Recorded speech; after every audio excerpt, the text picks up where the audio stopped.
Yeah. Okay. Hey, everyone. Welcome to today's stream. Today, we're going to be updating you once again on COVID-19 and exactly what's going on in the realm of like politics and public health. And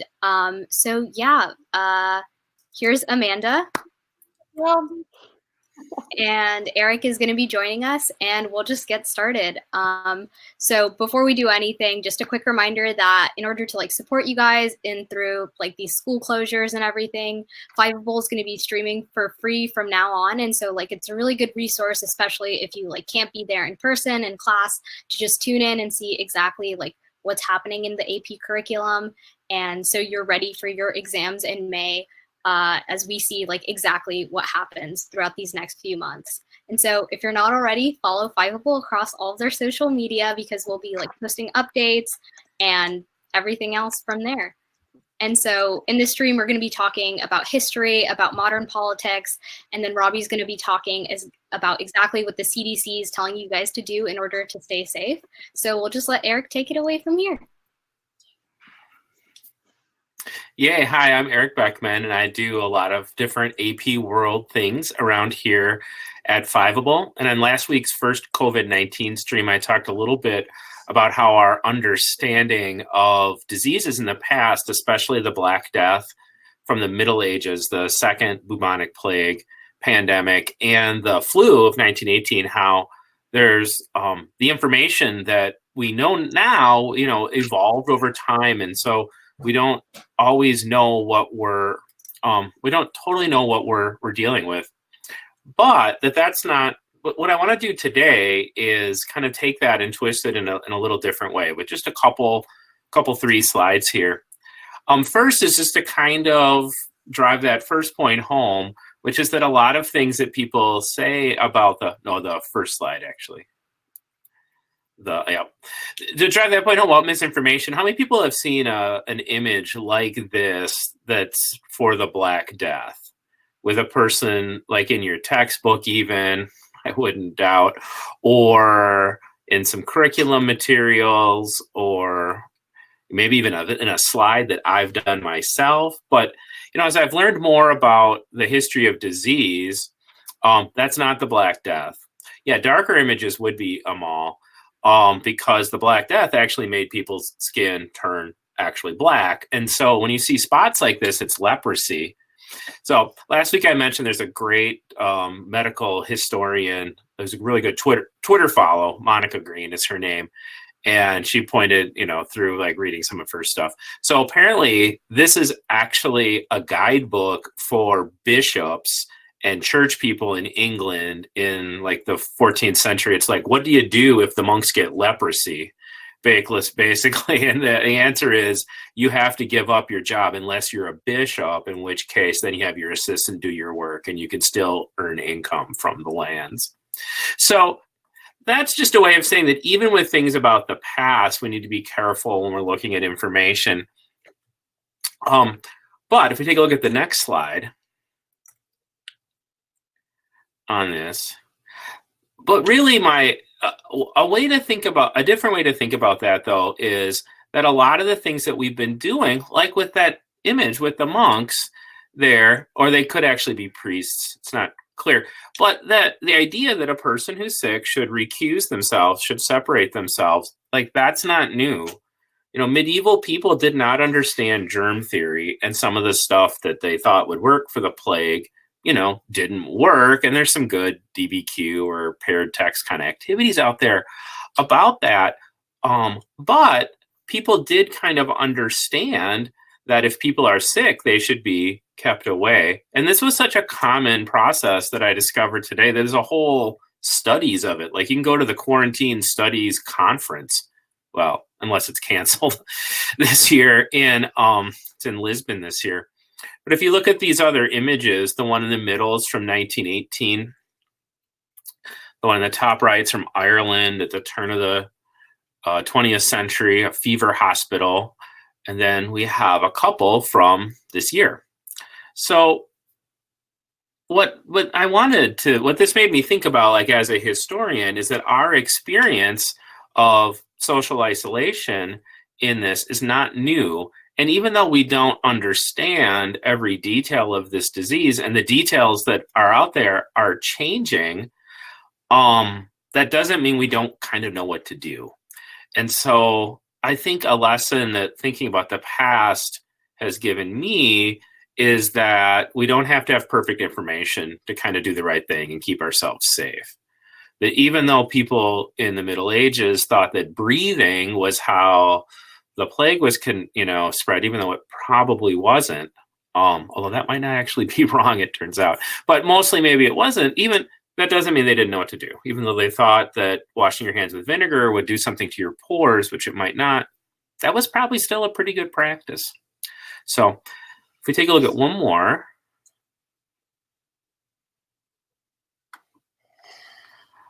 Oh, the quotation, I forgot this with the thing. So that's fine, because it's really hard to read in that like medieval or early modern English. Yeah, I know. No, I should have put the picture there. So quarantine, just to do a little bit of vocab, quarantine is when somebody who is sick is isolated. What we're mostly doing, like my daughter and I, who are home today from school, just here in our house, it's, social isolation or public health. And those things, again, start sooner than we think. Like the fact that medieval people were confused about some things will make us sometimes think that this stuff's new. But, that picture there, the photograph, that's the first quarantine, and it's in Dubrovnik or Ragusa, which is on the Adriatic coast. It's in Croatia today. And sailors, who arrived from places they knew had plague, they had to stay there. Like this is in 1377. It's like they have no idea, about the plague bacillus, the way we would think of it. But like, no, you need to stay here. The influenza advice there from 1918 is still pretty good advice. It's like wash your hands, stay away from sick people. That's from New Orleans. And then the social distancing that we've been doing, that text there, it's just to show you that there was an old text and there's a painting from it. That's the Decameron, which is one of the kind of classics of late medieval literature, which is 100 stories. Deca, it's like 10 by 10. There's 10 people. They all tell 10 stories. And they're just rich people or privileged people hanging out in the countryside while the plague ravages Florence. So that's from, that was written 650 years ago. People were social distancing. And the last thing that I have there to share is, you might have heard, this has been on the Twitters and whatnot, I don't know what the socials you kids are on, but that Shakespeare wrote King Lear like while under quarantine, so as I said, I should be able to get a few FRQs, written during this time, if you could write King Lear. Of course, somebody else then quit back, did he have any kids? Like, was there, how many times did he have to sing monkeys jumping on the bed? I don't know. But people without distractions, did social distance. So this is the city of London. This is way back in 1569, where they say, assemblies of great multitudes unto diverse and several inns and other places of this city to hear certain stage plays, interludes, and other disguisings, and there's a comma there, it means, or to come on the Sabbath days and other solemn feasts commanded by the church to be kept holy, and there being close pestered together in small rooms, whereby great infection with the plague or some other infectious diseases may rise and grow, to the great hindrance of the commonwealth of this city. And this is the prelude then to some regulations saying there shouldn't be more than a certain number of people together in town when we know plague's going on. This is from 1569. And it was an ordinance like that kept Shakespeare from performing plays, and instead he wrote some while in isolation in the early 17th century. So as I was thinking about these things, it's just a way to kind of normalize our experience. And to just know these kinds of things have happened. There's more examples from the 1918 too, where people, and some of you may have seen, we have the Flatten the Curve thing coming, and the experiences of Philadelphia and St. Louis and some of those things. Right. Yeah, no, I agree with that. them all. And one of the things when the influenza happened in 1918, then into 1919, the economies were already contracting in some places because of the end of the war. So, the transition from full mobilization and, full employment and really high grain prices for farmers in a lot of places, to a peacetime economy, that was rocky already. And then this really kind of, doubled that or exacerbated that. The other thing, though, is that we also see how privilege comes into being. Last week, I talked about how the British ignored the quarantine regulations when they dropped off the quarantine policies when they dropped off soldiers from the Western Front in Africa and laborers in Africa. So they just let people off the boat, Sierra Leone, in a way that they didn't in England.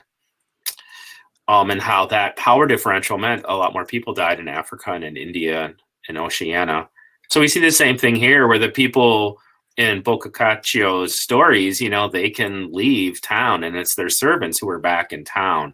So we do also see the same kind of social hierarchies affecting who can follow best practice and who can't. So those are my thoughts for this week on that. Okay, so here's a question from Dylan. He's wondering why, considering that we've seen these kinds of pandemics historically, and even things like H1N1 very recently and like within the past decade or so, why do you think people aren't taking action quicker and like actually taking public advice and public health to heart when officials are saying to social distance and self-quarantine? Yeah, I mean, I don't know.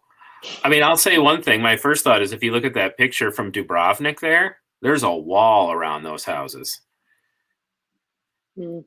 Right? So they didn't think that people would just do it, So it's also true. And like, in a sense, like our experience, like when I say our, I mean people who are following the best practices and recommendations to do what's best for our community. There are also people who are trying to get out.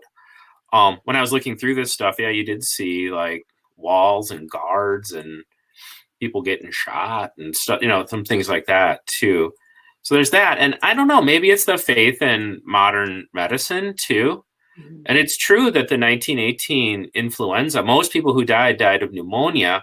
And so we would treat that with antibiotics today. But yeah, I think the answers that are popping up in the chat is those things all make sense to me. Too, but yeah, people are also because we're just like more globalized, it's just sort of spread a lot faster too. Like, obviously after the war, all of the military returning is what spread that in 1918. But now it's like we're so connected to have to like peel back from what we're all so used to is really difficult, right? Like just looking at like how many people are flying still, and I don't know, there seems to be like this lack of trust in science, in public officials, that like it is very real in our country and in many countries. And so people are just like not taking it seriously. And many public officials are also not taking it seriously. Like the governor of Oklahoma was just like, Oklahomans can't be defeated, so like, it's just like, I don't think people are like fully understanding the moment that we're in. And that's what's kind of gotten us. If we had realized it months ago, it wouldn't be this big of a deal. Yeah. And these things in the past too are all things that people did like after people started dying, because they didn't have like the kind of microbial information that we have about what it might be. So like those regulations in London, that's like when there's plague, which means when people are actually dying in large numbers of the plague, we're going to close these places down. And so it was still pretty devastating because they didn't do it ahead of time, as we'll kind of talk about. I think it's going to further in. People talk about what are the best practices. So I think that's part of it too. But yeah, I think the lack of trust in institutions, like Amanda's talking about, and just sort of the degrading of our kind of civic discourse matters. Okay, so thank you so much, Eric, for giving us some more. I will drop out, but I'll be in the chat, and okay. Okay, so thanks so much, and we'll Good talk night. Yeah. later. Okay, so on that note, we're just going to do a quick rundown of exactly how this has been affecting things like the economy and politics. So the impact that COVID-19 has had on the stock market is actually pretty big, because if you look at that graphic at the bottom right there, that's actually something called the VIX. And so that is the volatility index of, it kind of just measures like how volatile, like how quickly everyone is selling off stocks in the stock market, and how stable like all these transactions are. So within the past week, that has like kind of like skyrocketed. Like people are selling off all these stocks like incredibly quickly, for pretty much two reasons right now. The first is COVID-19, because as like it's become a global pandemic, and it's beginning to put like a bigger strain on public health systems around the world. It's becoming to be way more serious than it ever was. And so that's also putting bigger pressures on the financial world. And so that's only compounded by the fact that like Saudi Arabia and Russia have like started this oil war.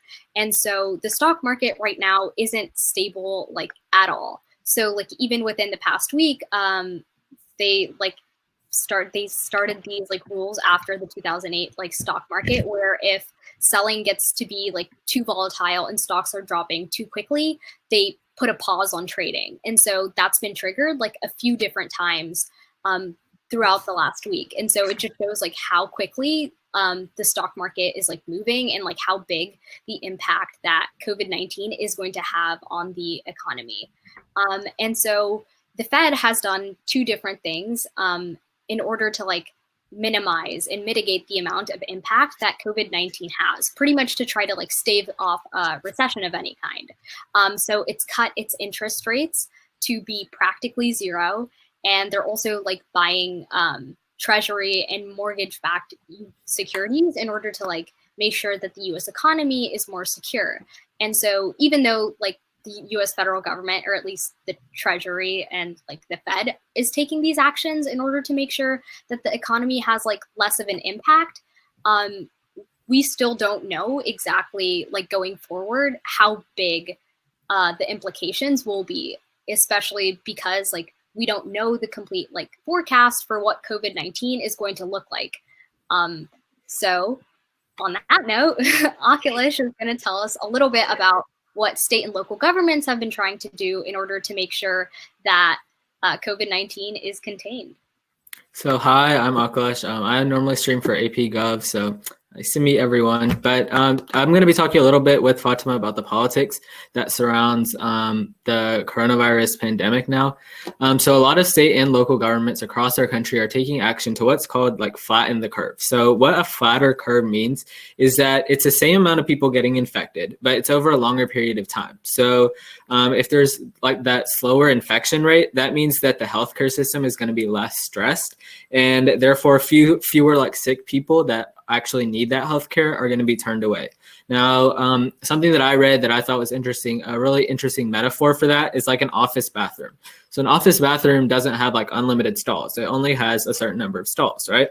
But if everyone decides to go at the same time, you're not like you're going to run out of stalls. Not everyone can go. But if the same number of people that need to go to the bathroom go over a longer period of time, over a couple of hours, now it's not as bad, right? Because the bathroom system is not as stressed. So in the same way, if this curve is flattened, then not as many people are going to get infected, or the same number of people are going to be infected. However, it will be over a longer period of time. So in terms of what the state governments are doing, a main example is California. So the governor has said that he's calling for home isolation of all seniors, so anyone that's 65 or older. And he's also called for the closure of any like public gathering place, so stuff like bars, nightclubs, brew clubs, wineries, anything like that has to be closed. This obviously is having an impact on workers there. And there's like slowly solutions being presented in various legislatures for that. Additionally, today, 6 counties in the Bay Area of California, which is around 6.7 million people, have given shelter-in-place orders. And these aren't like suggestions, they're like orders, like people have to follow them. And it's saying that people can't leave their house except to get essentials like food, medicine, stuff like that. Now, in terms of like how we're gonna flatten the curve, there's a problem because we don't have a vaccine. So I believe in Seattle or somewhere in Washington state, there is a trial being done with a potential vaccine. The CDC and other like health related organizations are all saying that this is like the fastest they've ever had to put out a vaccine because of how fast it's taking over and taking over the world really and bringing the world to a standstill. So to comply with all of these CDC guidelines that are being put in place, states have decided to close public schools. Businesses have advised employees to either work from home or like giving them paid leave. So all of these things that are being done by state and local governments are all in an effort to flatten this curve. So now Fatima will talk a little bit more about what happened at today's press conference with President Trump. So this was like kind of the first time President Trump acknowledged that the US economy may be heading towards a recession, because obviously like making sure the economy is doing well is something that's going to be really important for him, like heading into re-election. And so the reason why he's like finally conceding that like the US economy isn't doing so hot, especially because of the stock market, is because the Dow Jones lost almost 13%, which was like the largest point loss in history, behind what happened in 1987. And so it's sort of like now we're seeing more and more that like President Trump has to acknowledge the impact that COVID-19 is having, not only on public health, because that's obviously incredibly important in making sure that Americans are like healthy and are able to like stay alive, but also that it is having an impact on people's wages, on like things like the stock market. And so at his press conference, he issued some new guidelines. And so Akhilesh is going to explain exactly what those are. So he did put out a lot more stuff basically yesterday and today. So some of that stuff includes avoiding social gatherings in groups of over 10. So a lot of states had either put out something where it was over 50, over 100, over 250. He kind of issued a guideline where this one's like, again, more of that suggestion type. It's not like a rule yet, but basically saying try to avoid social gatherings in groups of over 10. He's also called for governors in states with evidence of community spread to close schools in those areas. So like Amanda was talking about, some states haven't really taken all of that action that's necessary yet. So he's kind of called for these governors to take that action, especially where there's community spread. So different places have had that. Like, for example, in my state, there have been no cases of community spread. However, all schools are still closed. So that danger of community spread is really what's important, because if this coronavirus starts spreading between people, it is like a respiratory illness. If it goes to, or if people that are older than 65, seniors especially, are exposed to it, it can be really dangerous.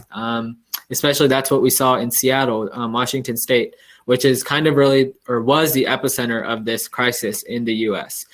Today, during the press conference, he was also asked like how quickly the US could turn the corner. What he said was like, it could be July or August. This was kind of met with some like controversy, not really controversy, but like people just reacting emotionally on Twitter, thinking that, okay, we're all going to be isolated in our homes until August.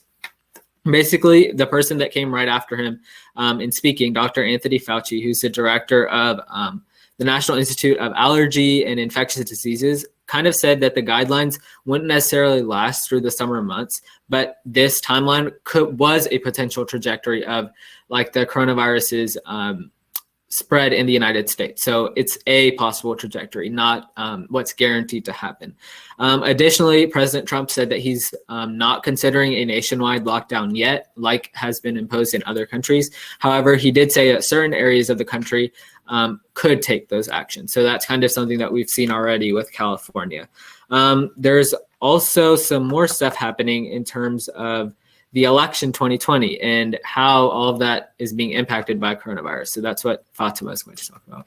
So last night, if some of you may have like watched the CNN debate, usually there is like this huge loud like audience, right? And so everyone's like trying to yell over them, and like everyone's constantly booing or cheering. Well, last night the debate happened at CNN headquarters, and there was no live audience, and the podiums were 6 feet apart, which is a recommendation in order to like make sure no one like gets infected. And the candidates didn't actually shake hands. So Senator Bernie Sanders and former VP Joe Biden, like the debate kicked off with a discussion of what they thought should be done about COVID-19, right? And so it's obvious that like CNN and these like campaigns, they're taking these concerns very seriously because they're also like canceling rallies. And so like Senator Sanders did like a fireside chat, which like if you guys are an APUSH, you might remember, like that's something that they like did way back in the day, like on the radio, in order to like make sure everyone was like in contact with what was happening about like the government, right? And so even though technically Joe Biden hasn't gotten the nomination yet, he's expected to like get a larger lead going into like Tuesday, especially because of states like Florida and Arizona. And so everything isn't final, but forecasts are saying that Joe Biden looks like he's going to be doing better in the next few states. And so these campaigns, even though like there's a lot going on in terms of like the news, they've been largely overshadowed because of the outbreak. And so they've also been taking steps in order to make sure that like they're not a part of the reason why it's spreading faster.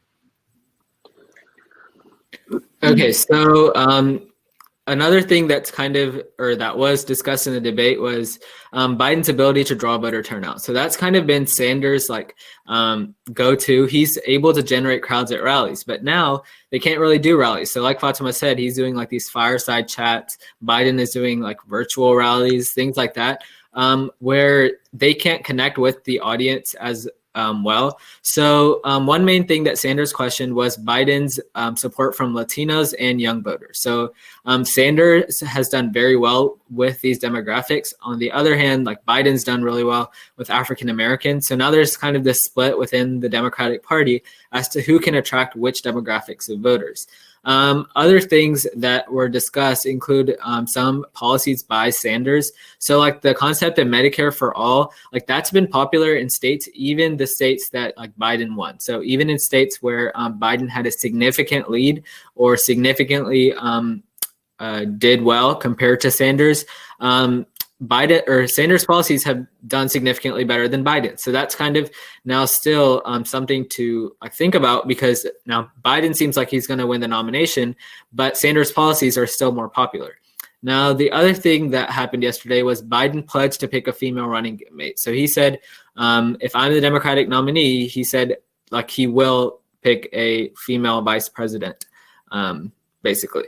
Now there's like a lot of discussion about who that could be. So Amy Klobuchar, Senator Elizabeth Warren, all of these, Kamala Harris, all of these people are in the consideration for the vice president. Additionally, there's people like Gretchen Whitmer, who is the governor of Michigan, and Stacey Abrams, who is the Democratic gubernatorial candidate from Georgia. So now we had this debate, and they talked a lot about coronavirus and COVID-19. So now we're not really sure what's going to happen in the next few months, because a lot of states have also postponed their primaries. So Ohio Governor Mike DeWine and Secretary of State Frank LaRose say that they're trying to postpone in-person voting in their state until June 2nd.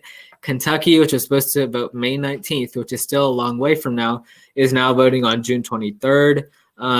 The reason why they're postponing this stuff is because, again, the CDC has said, social distancing and stuff like that should be practiced. And it's basically impossible if you're having like lines of voters out at the polls for primary voting. So that's kind of like, what we're looking at in the future. Additionally, we're not sure about the conventions, the Republican National Convention, Democratic National Convention, all supposed to happen this summer. We're not sure if that will still be held. So there's a lot of really question marks that are still there. So hopefully we'll learn a little bit more in the future.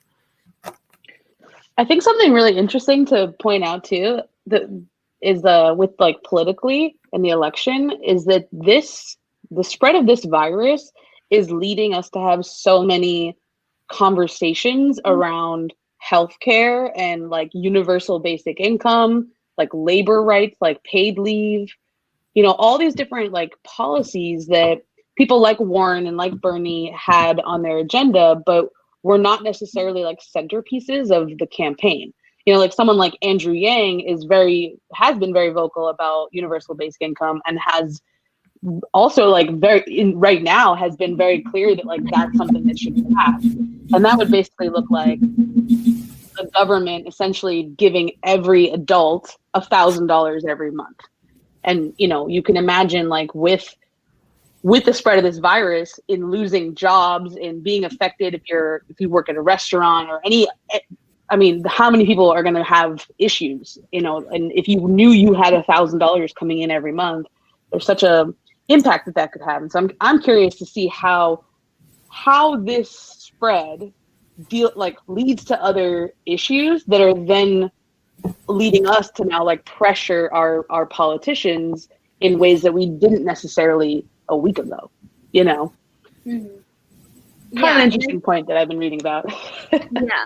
And like, I think like, just to like, on that exact same note, like, I think it's crazy that like, especially when it comes to like universal healthcare and stuff, like on like Twitter, at least, it's like, it's in a lot of places, it's like no longer a discussion of like, if it should happen, but like how it'll happen. And like on the state level, at least, like there's so many like states passing things like unemployment insurance to like make sure everyone like has income coming in, especially if they're like working from home and stuff like that.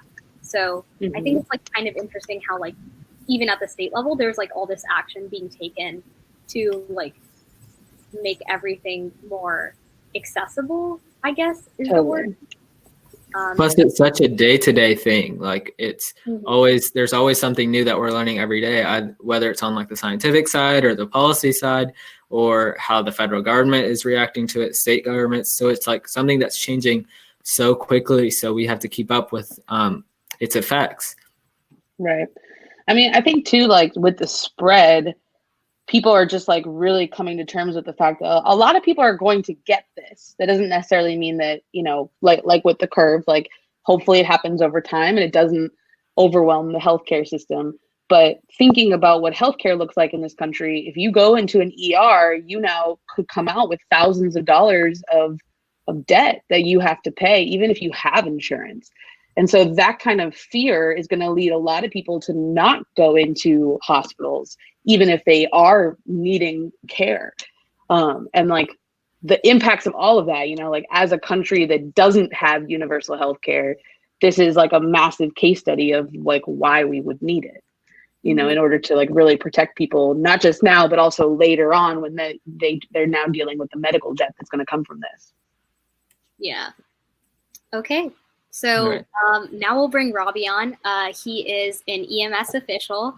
And so while he's connecting, Amanda, I guess this is a question that is on a lot of people's minds, but College Board recently said that they want to have some kind of online testing in order to like make sure everyone can take their AP exams. So how do you think that would happen?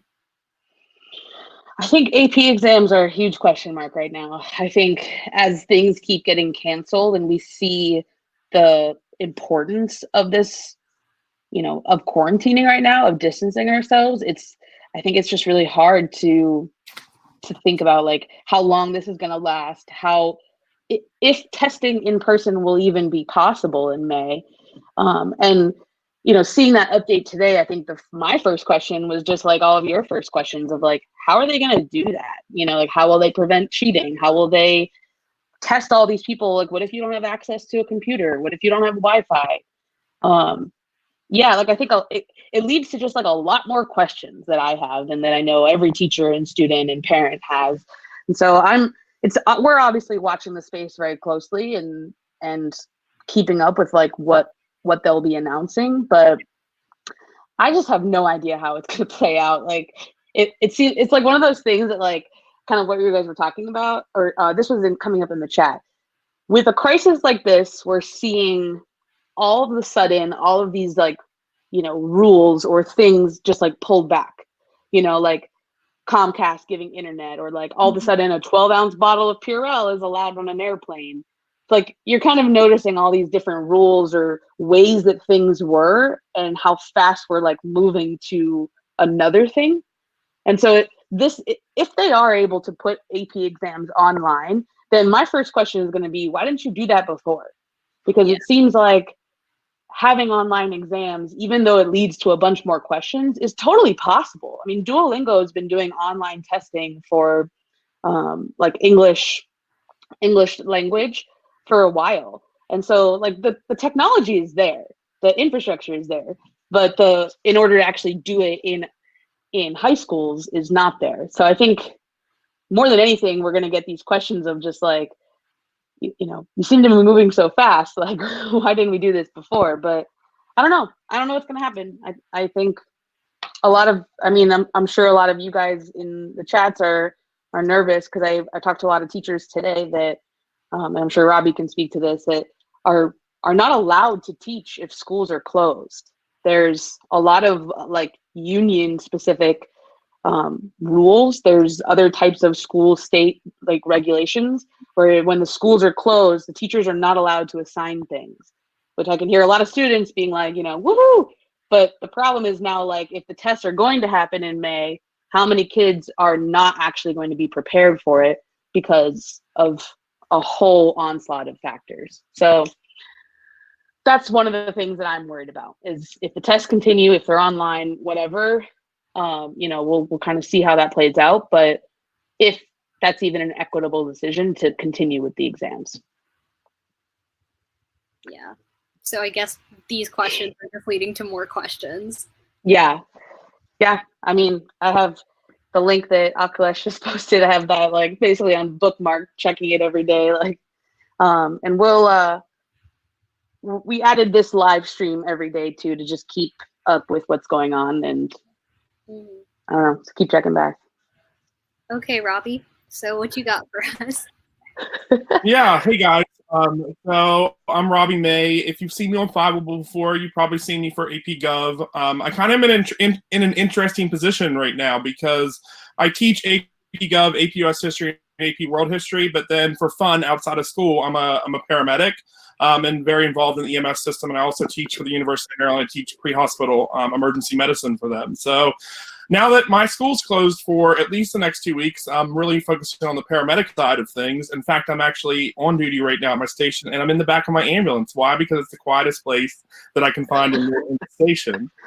It's also super clean right now, too, because of everything that's been going on. So I'm going to talk to you tonight just a little bit about the public health side of things, and some of the things that you should be aware of, and some of the myths that are out there, as well as just the things that you should be doing. So this one was already talked a little bit about tonight, but you probably, I would hope, have seen this graphic already on Flattening the Curve, which is interesting because as I was like doing a little research on this wasn't actually even produced by a healthcare person. It was produced by someone with a mathematics background who kind of took the data and said, like, looked at Italy and what's happening in Italy, and it was like, this is what's going to happen.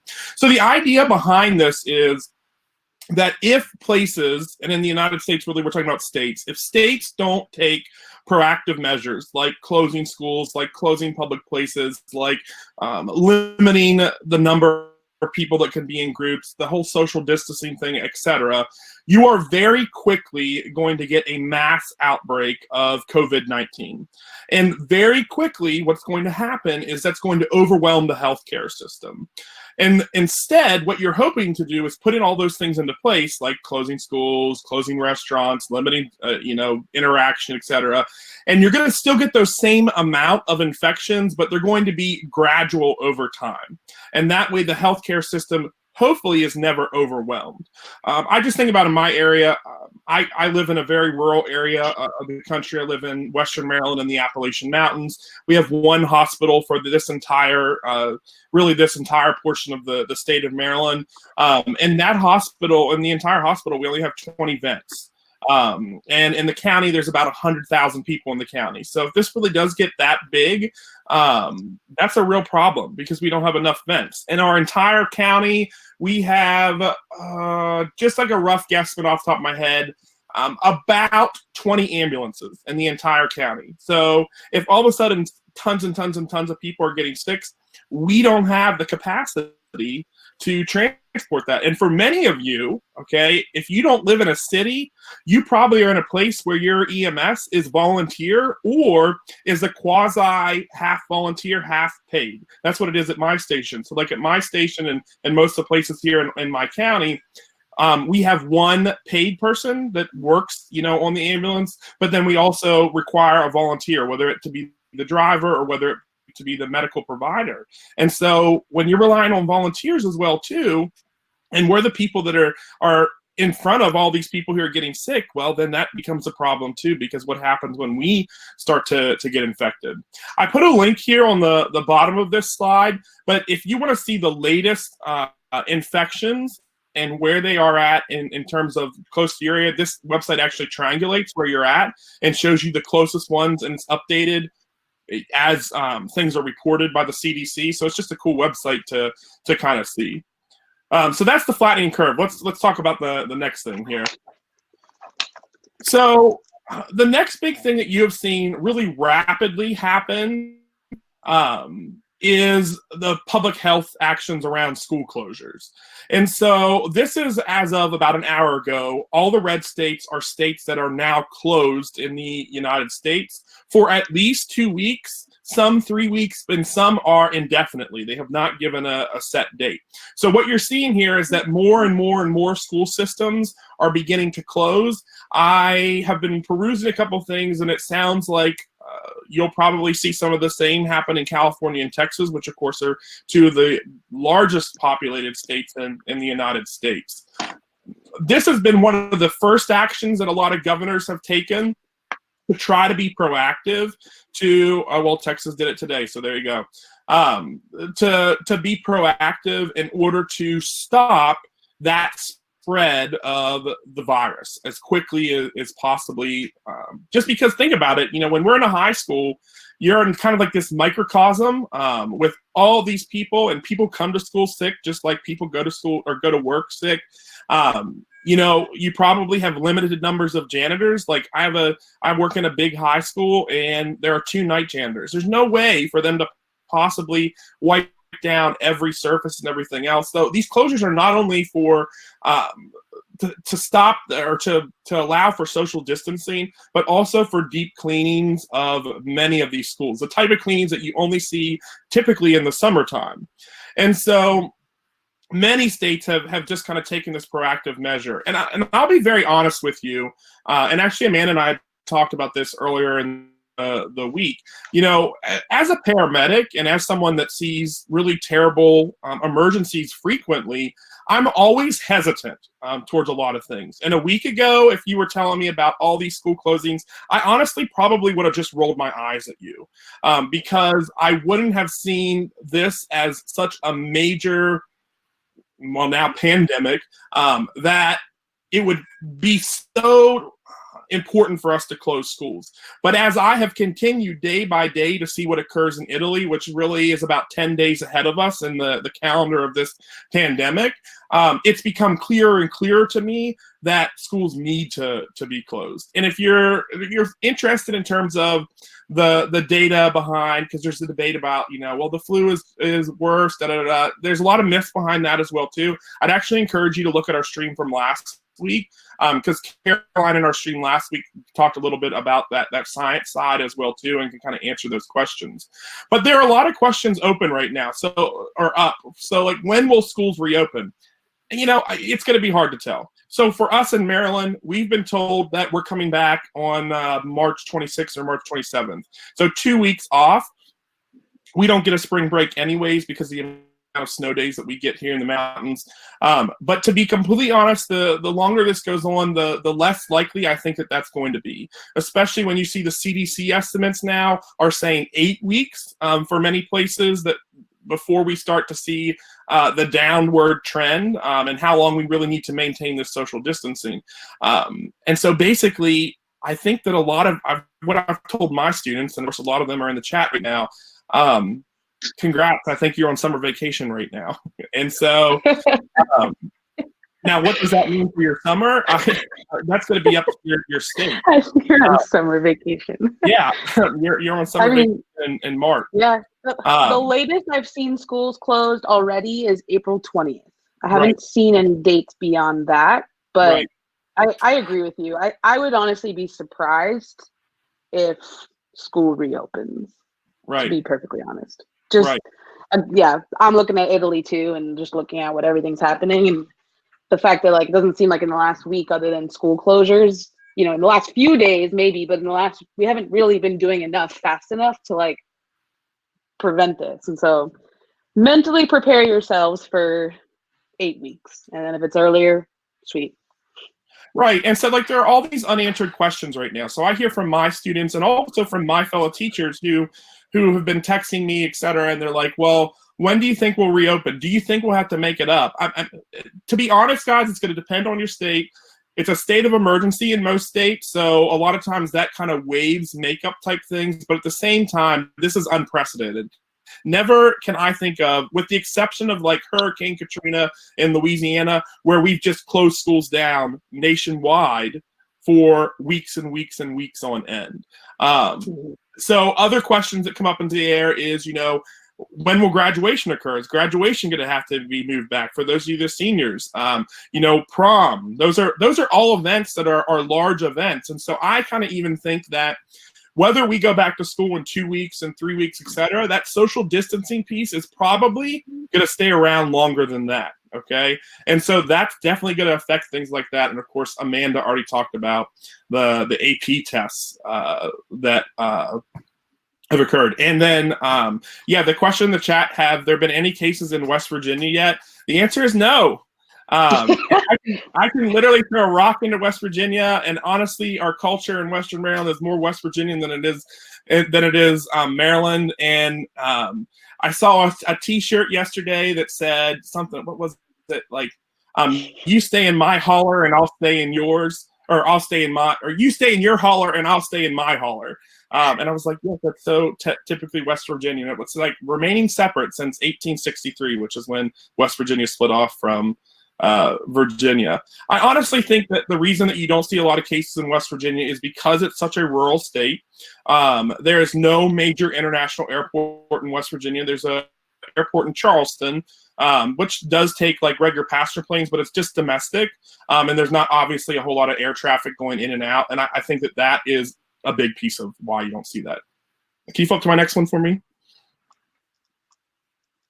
So in terms of public health actions that we're seeing, because we have a federal system in the United States, which is a whole nother AP Gov lecture in of itself, unlike other countries around the world, states get to make their decision. Whereas in places like Italy, et cetera, and China, the government's making the decisions for the whole country. It doesn't work like that in the United States, okay? So every state is really considered its like own little fiefdom, and the governor gets to decide what they want to do. In Maryland, our governor has been incredibly proactive with this. And so a lot of states started by closing schools. Today in Maryland, we joined several other states in closing down restaurants, bars, gyms, and basically anywhere. I don't have COVID, okay? I just want to clear that up. Before any place that people gather in large groups. So the restaurants now, and this is the same in all the other states that I've seen this, all our restaurants closed at 5 o'clock today, and only ones that have either drive-throughs or who can do carry out are allowed to remain open. Basically non-essential. And today it was mass chaos. I figured this was coming. I told my friends the other day, if you needed things from the grocery store, get them. But as soon as the governor made that announcement this morning, places were packed. Like I just went past the dollar store a little bit ago, and literally every parking spot in the dollar store parking lot was gone. People were parked in the grass. Just before I got on here and streamed, I saw that pictures from the local Walmart. The shelves are almost completely bare of food, etc. People have begun to panic, which is exactly what we don't want to happen. I mean, and think about this, okay? We don't have a food shortage in the United States, thank God. We don't have a supply shortage, okay? And if people would just act in a calm manner and buy the things that they need, for the next week, etc., to get them through, it would be no different than normal. And Walmart and your local grocery store would be able to keep up with that. But unfortunately, the demand now, going to economics, the whole supply and demand laws, the demand now is far greater than the supply that's there. And so it's going to take some time for suppliers to adjust to that. And so I'm kind of hoping that people will calm down, that people aren't buying enough food and et cetera to last them for, 8 weeks or something like that. So that's another thing to consider. Also, a lot of states, including my own, are now making it illegal for utilities to shut off service to anyone and tenants to be evicted from their house for this foreseeable future. And then earlier today, there was a leak out of the White House that said that the White House was considering a nationwide curfew. Just prior to me getting onto the stream, the White House came out with a statement and said that no, they weren't seeking that was a kind of a misnomer to a nationwide curfew, but some cities have kind of gone out on their own and put that in place. So like San Francisco today went to a 24-hour curfew for the next, I think it was 3 weeks. And basically, you are to remain in your house unless you have something absolutely essential that you have to leave for, like you're an essential employee for some type of job. You have some kind of medical appointment that must happen. You need to go to the grocery store, etc., because they're trying to stop the spread of what's happening. Man, with all the toilet paper gone, we found a company that is selling bidets, and now they're all out of bidets. Yeah, I'm sure.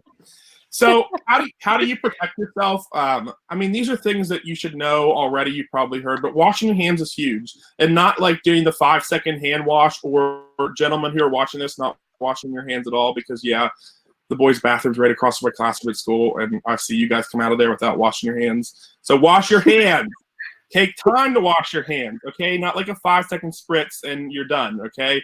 Like, you all spend hours in the shower every day, so actually, like, spend time washing your flipping hands. And then social distancing. This is an interesting picture from a Pentagon press briefing earlier this week where they had the reporters all six feet apart. That's really just because when you're coughing like me, that if you cough and those things the particulate matter that you put into the air, 6 feet is generally a good distance, and that the other person's not going to breathe that in directly. And then we're not to this point yet, although we must be, because I can't buy any mask at all for my for the fire company that I volunteer with. But mask, and just a simple mask, not something like an N95, but just a simple mask, are what they recommend for anybody that's sick or someone that's living with somebody that's sick. The unfortunate part for us, and this is the kind of scary part for me, is because people have overreacted. Today I was placing my weekly supply order for my ambulance. I can no longer buy any mask of any kind. I can no longer buy any cleaning products of any kind. Even some of the oxygen delivery devices that I had, I can't buy that. I can't buy any infection control stuff because it's all basically completely out of stock, which I've never seen in my entire life. So last thing that I'll talk about here is what to expect with EMS. So, oh no, did my picture disappear? Oh no, there it is. Okay. So if you call for an ambulance or you just see an ambulance out, you're likely to see them dressed like this gentleman is here in the picture, with gowns, gloves, masks, if, and I say this, if someone is supposedly demonstrating symptoms of COVID-19. So here are the symptoms if you haven't seen this. It's a respiratory illness. So cough and congestion, body acheness, shortness of breath or sore throat, are all the big ones. Cough and congestion and the shortness of breath are the two big ones, okay? It can be with or without a fever, but we are more likely to categorize you if you have a fever, and it no longer matters about your travel. So whether you've been to outside the country, whether you have been in contact with somebody else, because now it's mutated to a point where it's community acquired as well too. And so we're past that. So if you would dial 911, no matter where you're at now, your 911 dispatcher is going to ask you these questions. In fact, here in our county, even if you dial 911 for the police, before they even send the police, they're asking these questions now, whether or not you're having a medical emergency. So if you say yes to these things, that yes, you have a fever, yes, you're having breathing difficulties, they're going to alert us and EMS, the people that are coming to your residence, that you are a PUI, which means a patient under investigation, meaning that you possibly could have COVID. And as a result, we're going to take those infection control measures that you see there. At least wearing a face mask, and of course, we always wear gloves. Other things that are changing on the EMS side for us is if you are a friend or a family member who has symptoms, when we arrive to your house or to wherever you're calling from, we're going to ask you to quarantine yourself, okay? And if you're sick, then we're going to call a second ambulance for you. No longer will ambulances allow you to, like a lot of times if you had a family member, they could ride to the hospital in the ambulance. Until this is done, we're not allowing that to happen at all, just because we don't want to put you at risk. In general, you need to stay away from hospitals unless it's absolutely necessary. So like if you're feeling sick, whether it's these symptoms or whether it's just any type of sickness, then okay, yeah, of course go to the hospital. But if not, stay away from the hospital right now, because they're overwhelmed, okay, and we really haven't even got to the point where they're going to be overwhelmed, and B, you're just putting yourself at a higher risk of being exposed to something. So if you have a friend or a family member who's in the hospital, this is not the time to go and visit them, as hard as that may be. You live in a very technologically efficient world. Text them, call them, etc. Same as if you have a grandparent who's in a nursing home, please, please, please do not go and see them right now. Call them if they have the ability to FaceTime, etc., something like that. Do that. In fact, a lot of nursing homes have just closed off doors because those are the people that are most susceptible. And then the last thing I'll just say about this is the other effect on this for EMS is that once we have a patient who's suspected, it requires a massive econ. And so that ambulance is going to be out of service for a while. So basically what has to happen is, this is the back of my ambulance. Every surface in here, when I get done on an ambulance call with a suspected COVID patient, has to be completely disinfected. My cot has to be completely disinfected. The floor has to be mopped with a special solution. I have to do a process where I dump all of my clothes into a bag, and we have a decontamination washer here at the station. I then have to shower. I can't enter the building until I've gone through that whole decontamination process. And that all takes an hour to an hour and a half by the time you take care of both people in the ambulance and get your ambulance done. And so that's a real concern for us too, is if this does blow up because people aren't following the social distancing thing, they aren't going, listening to the state and local officials. It's going to put a stress on us and the system is not going to be able to respond because unlike toilet paper and everything that can be restocked, we can't be restocked. So we have to spend some time getting ready before we can go back out again. So that's the EMS side and the public health side. If anybody has questions, I'm more than happy to answer them. I'll be around for a little bit as we wrap this stream up tonight. Here's one from Isabella. So she's asking, once all these restrictions are taken down, like when people stop quarantining, what's going to happen? Will the spread just get worse? So I think that you're not going to see these restrictions go down until the CDC and your local health department officials are in a place where they feel like it's not going to spread at the level that it's currently spreading. Because the problem is that many of us are sick right now and we don't realize we're sick, and you probably never will. because you just have respiratory symptoms, you're fighting it off, and you're not going to go to the hospital. So I guess at the end of the day, could I have COVID right now? Maybe. I think I just have a cold. I've had a cold for the last couple of days. I'm not going to go to the ER and get myself checked out because I'm not feeling incredibly sick. But at the same time, I'm being smart. I'm not going around older people, things like that, if I don't absolutely have to be around them for whatever reason. And so I think that it's hard to tell. And unfortunately, there's no playbook. There's no past example that we can look at and say, this is what we do next, or this is what happened next. I will share with you, Eric was talking about the 1918 flu pandemic, the Spanish flu pandemic, earlier in the past. And it's interesting, and I'll put this in the resources, but I was reading an article earlier from NPR, and it compared the response, because they've done studies on it, of Philadelphia and of St. Louis in regards to that epidemic. And so in Philadelphia, they just basically decided not to go with the warnings that, that people should stay inside. They held this parade for returning World War I veterans, even though they were told not to. And within 2 weeks, 16,000 people were dead in Philadelphia. St. Louis took the opposite approach to that. And they did all this. They didn't call it social distancing then, but that's what they did. Okay. And virus protection measures. And they hardly had any deaths there. And I'm not saying that this is a massive, deadly pandemic like the Spanish flu is. This is very different. But even still, we don't want to get those populations that are highly susceptible to this disease. We don't want them to be exposed to it. And part of it, too, is just giving healthcare facilities time to be prepared. Right. This has happened so fast that, you're talking about not having enough ventilators, not having the right protocols in place, enough beds, and there's so many pieces. And so if we are distanced right now for 8 weeks, even, that's 8 weeks of just preparation time. So when people do get sick later on, which they will, this isn't going to just go away, but at least less people will die because there's more care that's available. Right.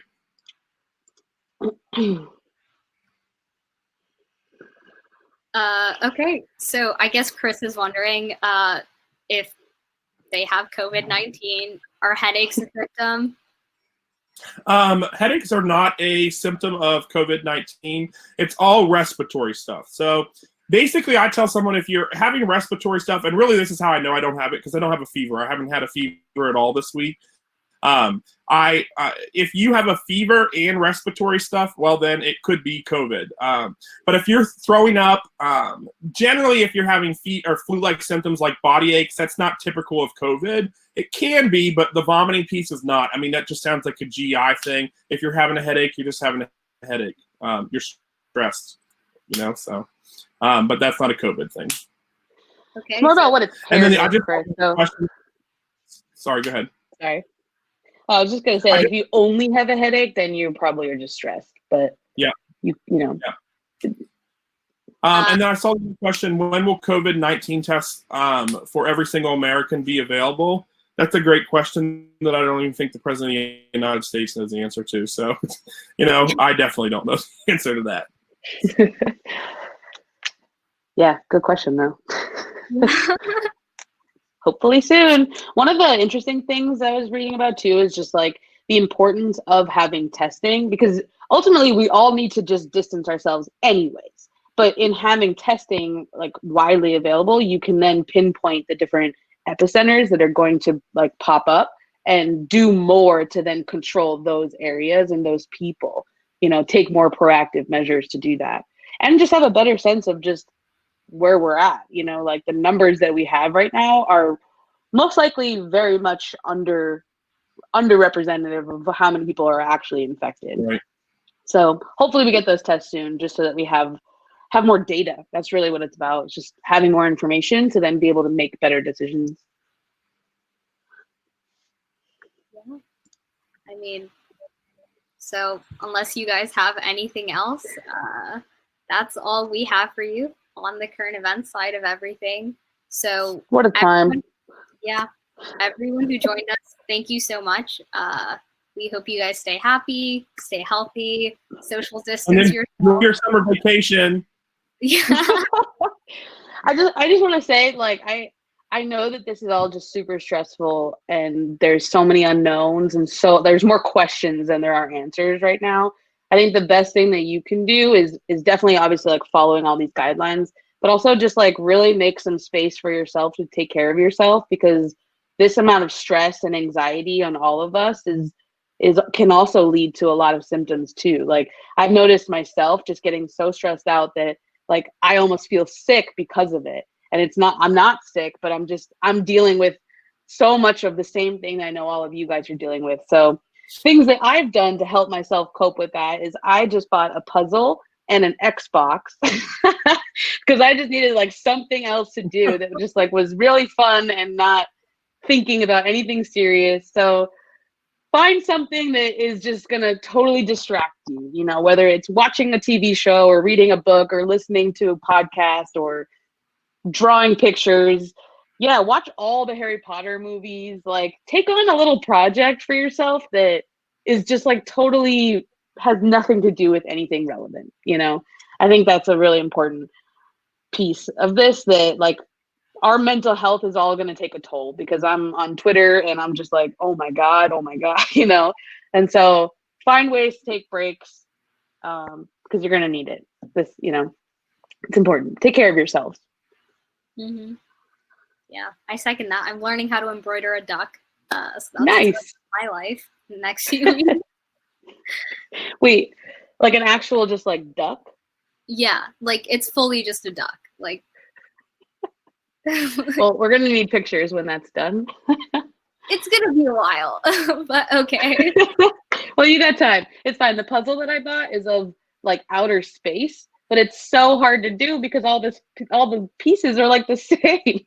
There's easily 400 pieces that are just like pure black, and so good luck to me.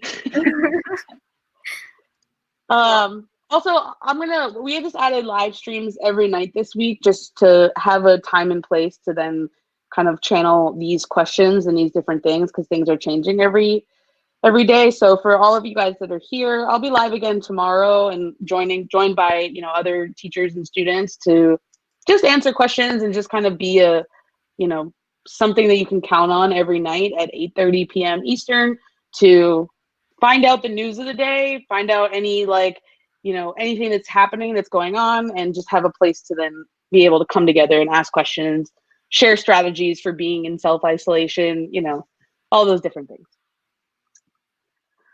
Yeah, Ryder, I did the outside and then I was missing one piece, but now I'm like, now I have the whole inside. Anyways, so I'll see you all tomorrow night.